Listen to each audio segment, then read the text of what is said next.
श्री विष्णु के शालिग्राम बनने की कथा।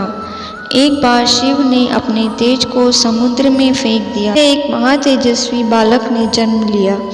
यह बालक आगे चलकर जालंधर के नाम से पराक्रमी दैत्य राजा बना। इसकी राजधानी का नाम जालंधर नगरी था। दैत्यराज कालनेमी की कन्या वह जालंधर से हुआ। जालंधर महाराक्षस था। अपनी सत्ता के मद में चूर उसने माता लक्ष्मी को पाने की कामना से किया, परंतु समुद्र से ही उत्पन्न होने के कारण माता लक्ष्मी ने उसे अपने भाई के रूप में स्वीकार किया। वहां से पराजित होकर वह देवी पार्वती को पाने की लालसा से कैलाश पर्वत पर गया। भगवान देवादिदेव शिव का ही रूप धरकर माता पार्वती के समीप गया, परंतु माँ ने अपने योग बल से उसे तुरंत पहचान लिया तथा वहां से अंतर्ध्यान हो गई। देवी पार्वती ने क्रुद्ध होकर सारा वृत्तांत भगवान विष्णु को सुनाया। जालंधर की पत्नी वृंदा अत्यंत पतिव्रता स्त्री थी। उसी के पतिव्रत धर्म की शक्ति से जालंधर न तो मारा जाता था और न ही पराजित होता था। इसीलिए जालंधर का नाश करने के लिए वृंदा के पतिव्रत धर्म को भंग करना बहुत आवश्यक था। इसी कारण भगवान विष्णु ऋषि का वेश धारण कर वन में जा पहुँचे, जहाँ वृंदा अकेली भ्रमण कर रही थी। भगवान के साथ दो मायावी राक्षस भी थे, जिन्हें देखकर वृंदा भयभीत हो गई। ऋषि ने वृंदा के सामने पल में दोनों को भस्म कर दिया।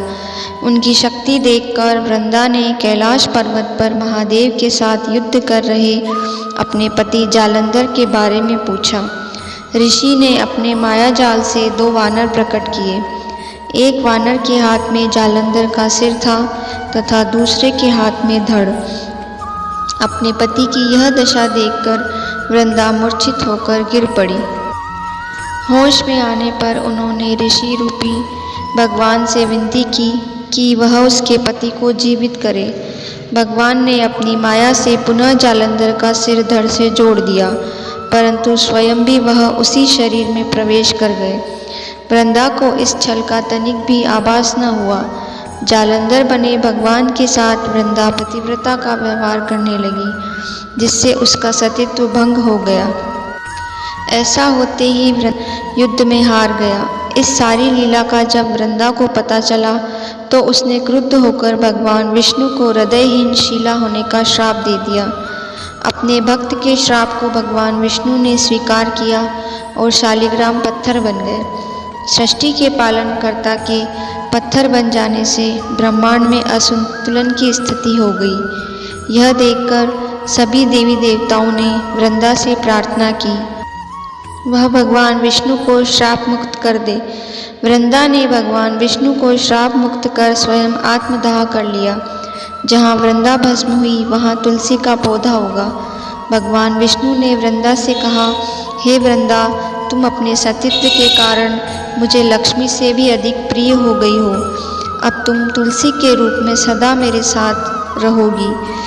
तब से हर साल कार्तिक महीने की देव उठावनी एकादशी का दिन तुलसी विवाह के रूप में मनाया जाता है। जो मनुष्य भी मेरे शालिग्राम रूप के साथ तुलसी का विवाह करेगा, उसे इस लोक और परलोक में विपुल यश प्राप्त होगा।